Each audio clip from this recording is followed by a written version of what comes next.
अस्सलाम वालेकुम। SMTV global के साथ मैं हूं आमना अनफाल। सबसे पहले न्यूज़ हेडलाइंस।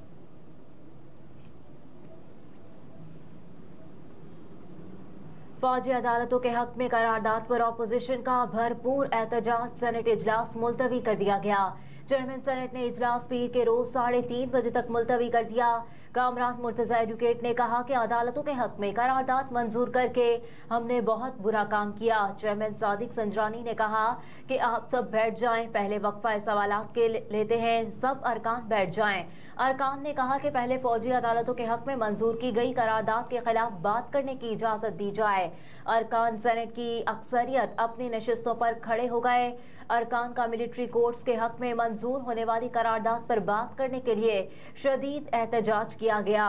चेयरमैन सेनेट ने कहा कि हाउस को चलने दे, ये ऐवान हम सब का है, इसकी इज्जत हम सब की जिम्मेदारी है। अरकान सेनेट ने चेयरमैन सेनेट की बात तस्लीम करने से इनकार कर दिया, जिसके बाद चेयरमैन सेनेट ने इजलास पीर के रोज 3:30 बजे तक मुलतवी कर दिया।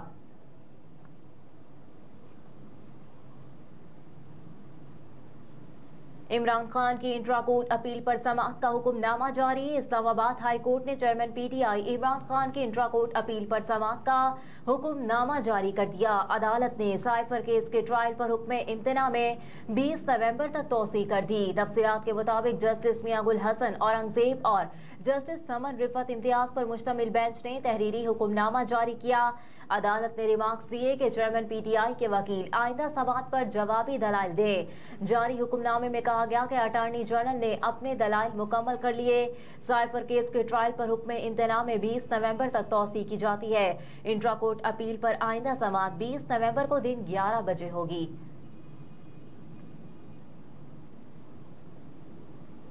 सुप्रीम कोर्ट का आर्टिफिशियल इंटेलिजेंस से फायदा उठाने का फैसला। सुप्रीम कोर्ट का मुल्क भर में अदालती निजाम में जिद्दत लाने का फैसला। चीफ जस्टिस काजी फायज ईसा ने जस्टिस मंसूर अली शाह की सरबराही में नेशनल जुडिशल ऑटोमेशन कमेटी कायम कर दी गई। जस्टिस मोहम्मद अली मजहर कमेटी के मेंबर होंगे। सुप्रीम कोर्ट एलामिया में कहा गया है कि हाई कोर्ट्स और विफाकी शरीयत कोर्ट के जजेस भी नेशनल जुडिशल ऑटोमेशन कंपनी के अरकान होंगे। कमेटी आर्टिफिशियल इंटेलिजेंस समेत अदालती निजाम में जिद्दत पर नेशनल प्लान मुरतब करेगी। कमेटी अदालती निजाम में डिजिटल जिद्दत लाएगी। इंसाफ की बेहतरी और केसेस के तरीकाकार के लिए मोबाइल ऐप बनाई गई। अदालती निजाम और तहकीक में आर्टिफिशियल इंटेलिजेंस मुतारिफ कराएगी।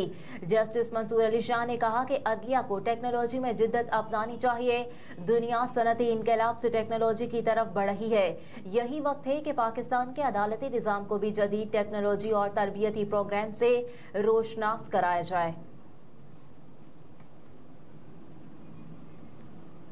पाकिस्तान भर में बिजली चोरों के लिए जमीन तंग।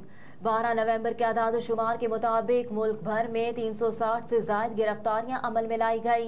लाहौर में 1289, मुल्तान में 531, गुजरांवाला में 146 और फैसलाबाद में 93 FIR दर्ज हुई। ऑपरेशन के दौरान पेशावर में 138 FIR दर्ज की गई।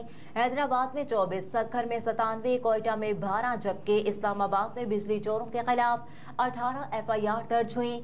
मुतालिका इदारों ने बिजली चोरों से लाहौर में 0.59 मिलियन, गुजरांवाला में 0.3 मिलियन, फैसलाबाद में 0.38 मिलियन और मुल्तान में 0.36 मिलियन रुपए जुर्माना वसूल किया।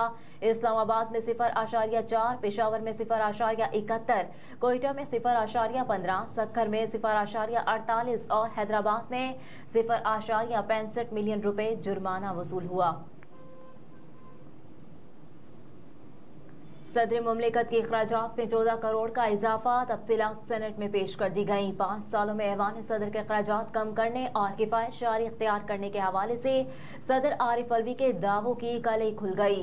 ऐवान बाला में पेश की गई रिपोर्ट में इंकशाफ किया गया कि 5 सालों के दौरान मजमूई तौर पर 14 करोड़ रुपए का इजाफा हुआ। आरिफ अलवी के 5 सालों के अखराजात की तफसीलात ऐवान बाला में पेश कर दी गई। दस्तावेज के मुताबिक माली साल 2019-18 में ऐवान सदर अवामी अखराजात 36 करोड़ थे। माली साल 2019-20 में ऐवान सदर अवामी अखराजात 31 करोड़ 36 लाख थे। माली साल 2022-23 में ऐवान सदर के अवाम के अखराजात बढ़कर 43 करोड़ 17 लाख रुपए हो गए।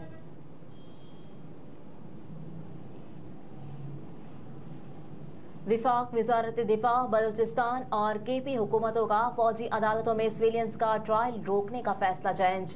निगरान विफाकी हुकूमत, वजारत दिफा, बलूचिस्तान हुकूमत और केपी के हुकूमत ने फौजी अदालतों में सिविलियंस का ट्रायल रोकने के सुप्रीम कोर्ट के फैसले के खिलाफ अपील दायर कर दी, जिसमें आर्मी तनसीबात पर हमलों के मुल्जिमान का ट्रायल फौजी अदालतों में न करने का फैसला कलअदम करार देने की इस्तदा की गई है। विफाकी हुकूमत ने अटॉर्नी जनरल के तवस्सुत से इंट्रा कोर्ट अपील दायर की है। अपील में सुप्रीम कोर्ट के 23 अक्टूबर के फैसले को कलअदम करार देने की इस्तदा की गई है। दरखास्त में इस्तदा की गई है कि अपील पर फैसले तक 5 रुकनी लार्जर बेंच के फैसले पर हुक्म इम्तना दिया जाए। मिलिट्री कोर्ट्स केस में बनाया गया bench supreme court practice and procedure कानून के तहत नहीं था।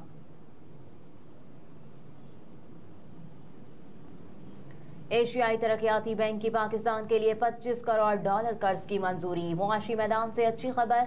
एशियाई तरक्याती बैंक ने पाकिस्तान के लिए $25 करोड़ कर्ज की मंजूरी दे दी। एशियाई तरक्याती बैंक की जानिब से जारी करदा एलामिया के मुताबिक रकम मुल्क में बिजली के तरसीली निज़ाम में बेहतरी के लिए इस्तेमाल की जाएगी।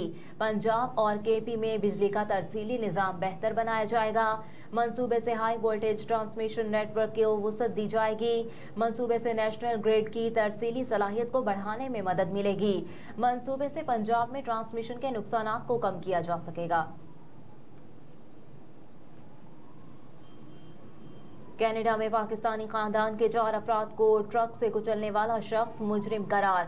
गैर मुल्की खबरसां इदारे के मुताबिक 12 रुकनी ज्यूरी ने फैसला दिया कि 22 साल मुलजिम नेथनियल वेल्टमैन ने जानबूझकर अफजाल फैमिली को कत्ल किया।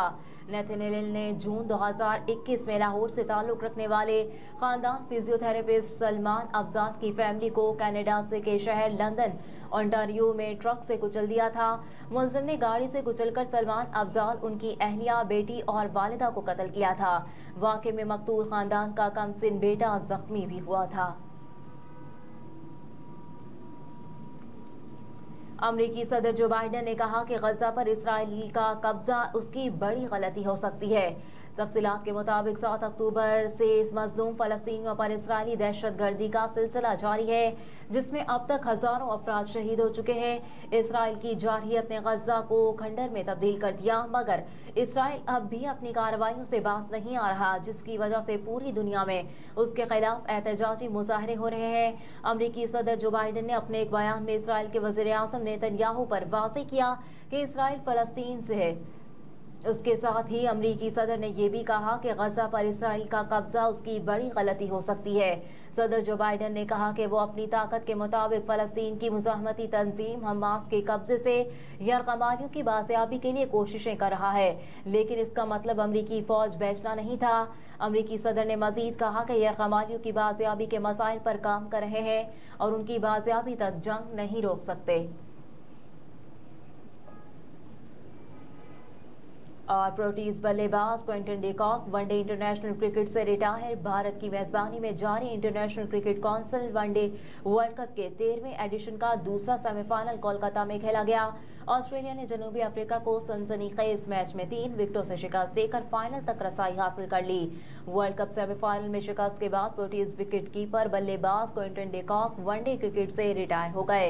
डी कॉक इस वर्ल्ड कप में दूसरे सबसे ज्यादा स्कोर करने वाले खिलाड़ी हैं। क्विंटन डी कॉक की जानिब से वर्ल्ड कप से पहले ही ऐलान कर दिया गया था कि ये आईसीसी इवेंट उनका आखिरी टूर्नामेंट होगा। ओपनर बल्लेबाज वनडे के अलावा दीगर फॉर्मेट्स में टीम की नुमाइंदगी जारी रखेंगे। हेडलाइंस आप जान चुके हैं। न्यूज स्टूडियो से फिलवक्त इतना ही। आप देखते रहिए एसएमटीवी ग्लोबल।